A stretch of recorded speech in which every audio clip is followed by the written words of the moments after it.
So you realized you have the face of a rat soldier and you're looking for ways to remedy it, and you noticed that the further away from your camera you are, the better for your audience. They don't have to smell your rat cheese breath. I've noticed 50mm, pretty pleasing, but what if, yes, I'm dubbing this voice, you're not in the disgusting green-skinned Sony universe like we are now? I have a battle prepared. Nikon versus Sony versus Fuji versus Canon. What's the best 50mm for all of us losers?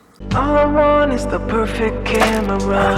All I want is the perfect camera. So I am lucky enough to have 4 of the best 50mm equivs for each system, and we will compare them today here and outside, and it's going to be a ranty episode about not just the 50mm equiv, as we're witnessing right now with the Zeiss 55. It's also about Sony versus Canon versus Fuji versus Nikon. Are we seeing any pulsing? Sony should be the only one that wins that battle. So right now we're on the Sony ZVE1 with the Zeiss 55mm 1.8. This, in my opinion, is the best 50mm for Sony. I've tested a bunch. You're not getting anywhere near the poppiness with a G Master or even the Zeiss 51.4, much heavier, more expensive. This is the sweet spot. Sigma might have sharper corners, but do you have the swirly tone function balls? Don't lie to yourself. So this is the sweet spot, 50mm. I'm doubting any of the others will even compete with it, especially outside with the pop, but you never know. So I'm trying to keep everything very fair today.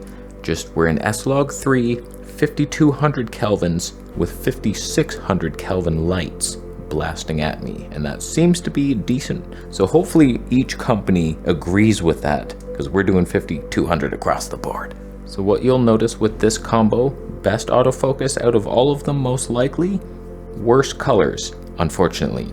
Best performing autofocus, ugliest face.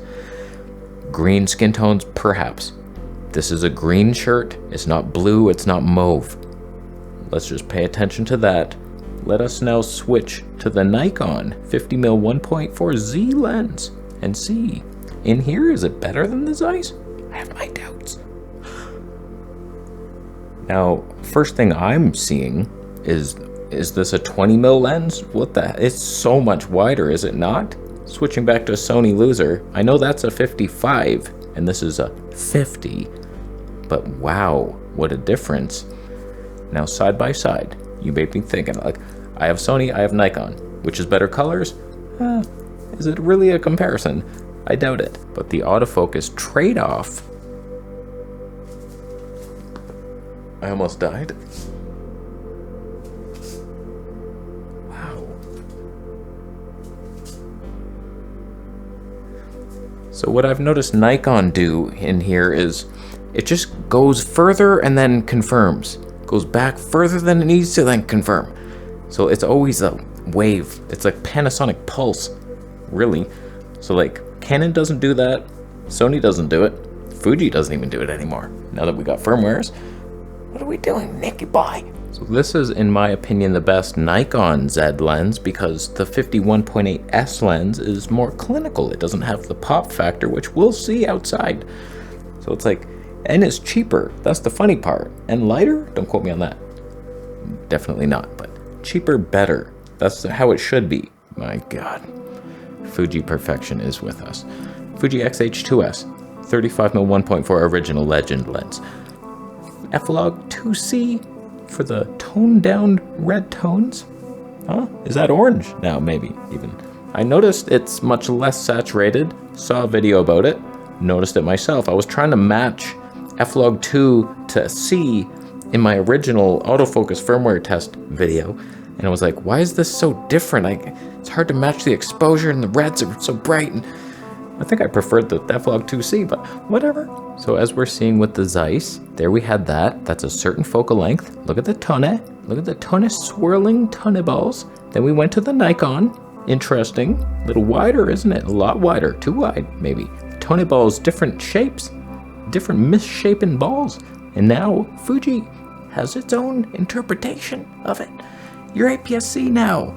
we've downgraded. We're no longer full frame, so the dunite got a little bit much. And no, I don't know how to expose F-Log 2C yet, but we're trying.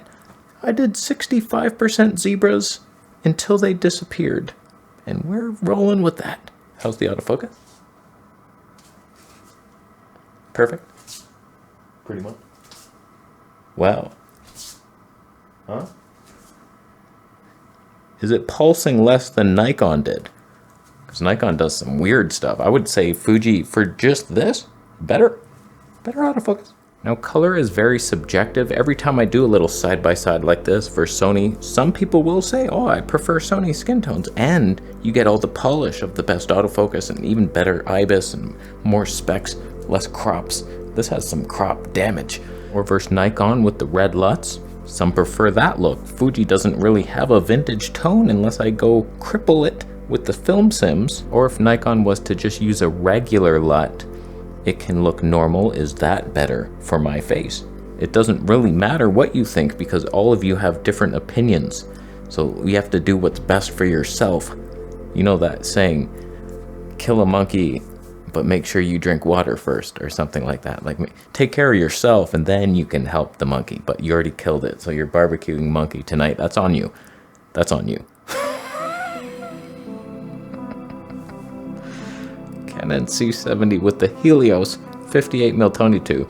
I could be in focus at some point during this episode. In my opinion, Canon has the best skin tones, even if it's not the most accurate. It's just most pleasing. The less like lumps, red patches, everything's just a nice, keel, even, yellow, jaundice type of look. I don't mind liver disease. I'll take that over a rash any day. This seems like the absolute tightest shot, 58mm. It's not that big of a difference. Like going to the Zeiss 55 in the beginning, we were that, and then it got so much wider with the Nikon 50. That's not 5mm. I think one of them's lying. That Nikon's a 45mm. Then we went to the Fuji. Interesting sharpness on that one. F-Log 2C. Look at you. Look at you. Not bad, APS-C. And then the real APS-C hero, even though I'm speed boosting to lie to you for the swirly tone ball connection. I wasn't even going to bring this into the comparison. I was just thinking like, oh, I wish I had that Canon EF lens. And then I was like, well, I have the Helios. It's in the ballpark. All right, let's test it. Might as well. The Fuji is the lightest lens of them all, although the Sony ZVE1 combo is lighter than the Fuji because the body is so much heavier, but that's Sony. That's a freak lens body combination.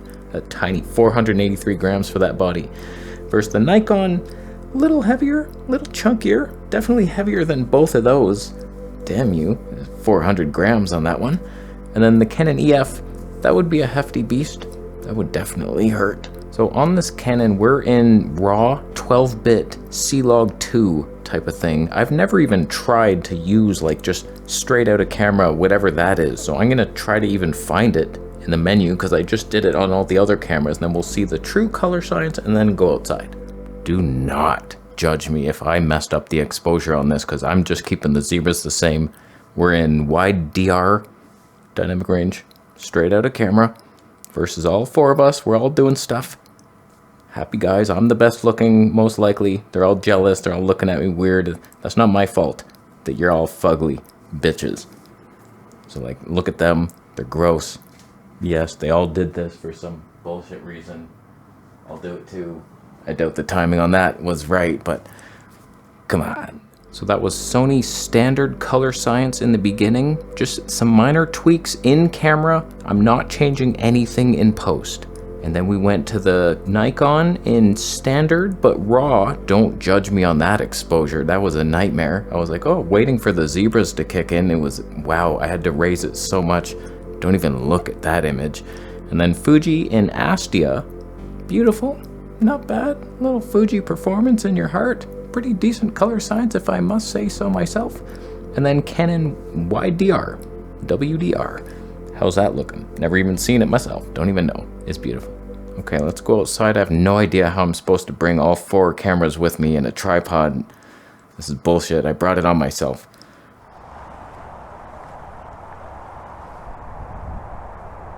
Oh, hi there. Name's Jack Lantern Punch. Were you interested in a 3D pop scenario test? We're on the Sony ZVE1 with the Zeiss 55. I've had a chance to create leading lines with wood that should pop our hearts. So I've looked over the footage. I'm seeing some interesting things. Now that I have all the same white balance, they all look quite similar except Nikon. If I was to pick one that was like, what the hell was that? It's Nikon. Like Sony and Fuji looked almost the same. Canon, if we just had a winner in that living room, it's Fuji all the way with the new F-Log2C. And it's quite interesting looking at the log versus standard. You almost prefer the standard because my grading sucks. I just use the Canon LUT Cinematch Sony to Canon and it looks okay. It's not terrible. So this Zeiss lens has 7 elements in 6 groups. Don't quote me on that. I wrote it all down on a card. Do you think I have it? I forgot the card. So it's like, I'll go from memory, but it's one of the lower element counts. So this is the definition of 3D pop scenarios. You're on a rocky field, you're in nature, you're scared, there's bears, the sun is shining, S-Log3. Let us now switch to the Nikon. I don't mind this. Nikon's just thinking, that's an interesting thing in the scene. I'm not sure, I'm afraid of it. I don't really want to, okay. Wow. No thank you to that. So Nikon 50mm. This is my first test of this lens outside. Are we having some pop factor next to Sony boy? What was he thinking? Green skin even outside? Huh? A little too much Kool-Aid? You neon green bitch. It's colder than Lewis. That's not a saying anywhere. I don't know what was up with the Nikon in the living room. Like, nothing was up with it. It's just the colors were so stylistic in the red LUTs that I've come to know and love. And I'm like, what the hell is that? Like, all the red lights were pinkish and just the face was redder no matter what. If it was standard or raw with the red LUTs or the normal, it's like, what are we even doing? You're now my wildlife camera. Don't even look at me anymore. How dare you? Man, I'm telling you. That Fuji, thing of beauty. The Canon, even beautier. I'm confident Nikon still has me, and the 3D pop is unbelievable. This has 10 elements, no ED glass. None of these 4 lenses that we're testing have any ED elements, and they're all pretty low element count. This is the highest element of them all. In the living room, I mean movie studio, you can notice that the red LUTs versus the standard, very weird. I prefer the red LUTs, but it's a very stylized look. You might not even accept it. This is why you should never do side-by-side comparisons of your gear versus something else, because then you see it finally. It's like, oh, that looks way better. What the hell is mine? Oh God, I thought this was acceptable. Oh, Fuji. What an excellent purchase that was. I don't know why I'm so happy with this camera now. Just the Fuji Mystic, that's not even the word. The Fuji colors, the ease of use. I enjoy using it. It's the underdog of all, it's the cheapest of all these options, kind of, at least the deal I got. The only reason I hated this camera way back when I got it was I paid way too much. It was like almost brand new price and I was like, this sucks, man. But then I got it for way cheaper. Now looking at the F-Log2C, which is the worst log name of all time, thank you Fuji, versus Astia, I tell you that Flog2C is beautiful. They diminished the reds, now you just have a nice orangey glow. Fuji color magic, that's a good little update. Imagine buying a camera and then years later, it's like, oh, by the way, here's the best color profile ever made. For free. Don't even worry about it, buy me a cup of coffee later. It's like Sony will never update that. If they do, they'll break something, so you can't even do it. Nikon, I'm waiting. I heard stories of how great you are. There's a German Shepherd, he's gonna attack me. Oh God, hello. He was like, should we kill him, Mom? No? Okay, thank you for not killing me. My God.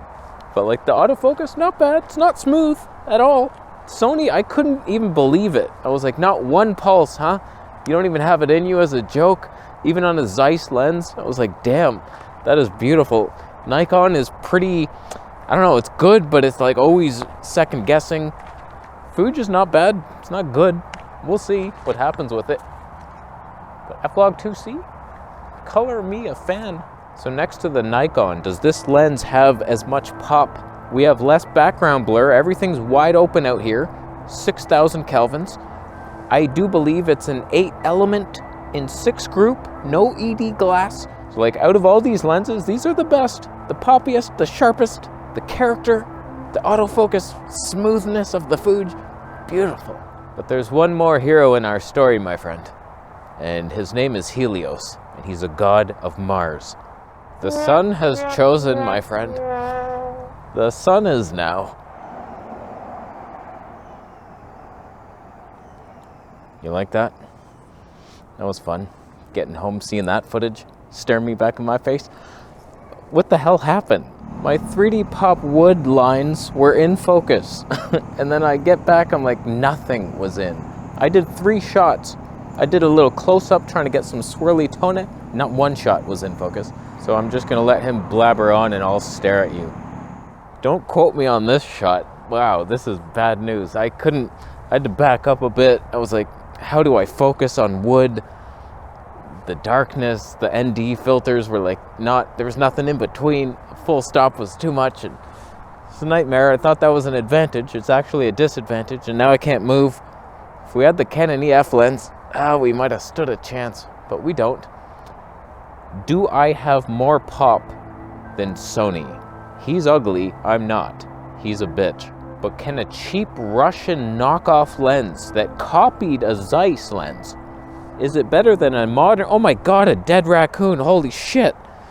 That's the scariest, oh god, did he just die? Oh man. Versus the Nikon, is this more poppy? Did I F up the exposure as bad as I think I did?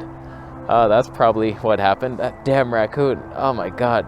What killed him, the Sony color science? Versus the Fuji, was that noticeably too good for our own good? I'll tell you, to film myself, it's between Canon and Fuji for me, even though this is a lens video. And it's funnier on the Fuji because it's cheaper. This shot though sucks. Let's get some green foliage swirl action. I don't know how to do it. There's no foliage anywhere, it's all dead. There's no swirls and it's raining now. Why? The weather network lied. All my cameras are on a beach being rained out. The dead raccoon came back to life. Okay, we're leaving. Someone won today. They're all amazing lenses, all amazing systems. Even Sony looks pretty damn good today. So like, thank you so much everybody for watching the video and thumbing it up and liking it, subscribing. Affiliate links down below. Who won today's battle? Cannot see. Yes, zebras are on my face. Can't see a damn thing. Ton. Swirly ton. Where are you? How come I can't create you? Why am I overexposed? I don't deserve this camera. I'll go back to hell where I belong.